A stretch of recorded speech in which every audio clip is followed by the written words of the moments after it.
मे महिन्यातच आहे वर्कशॉप. आता 2 ठिकाणी होणार आहे, एक साळुंके विहार आणि एक मगरपट्ट्यामध्ये. मगरपट्ट्याच्या डेट्स 9 तारखेपासून आहेत. 4 दिवसांचा वर्कशॉप आहे दोन्हीकडे. मगरपट्टा इज 9, 10, 11, 12 मे आणि साळुंके विहार इज 14, 15, 16, 17 मे.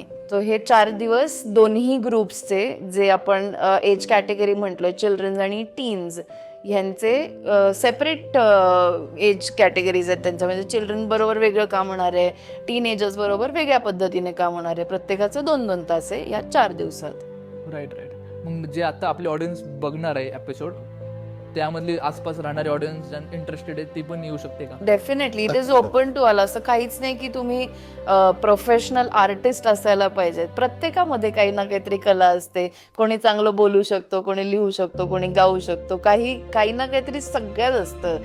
तर हेच सगळं वापरून आपण काहीतरी कोलॅबोरेटिव्ह एफर्ट करू शकतो का, त्यांचेच मीडियम्स वापरून आपण काहीतरी वेगळं त्यांना परत देऊ शकतोय का, हा असा सगळा तो वर्कशॉप आहे.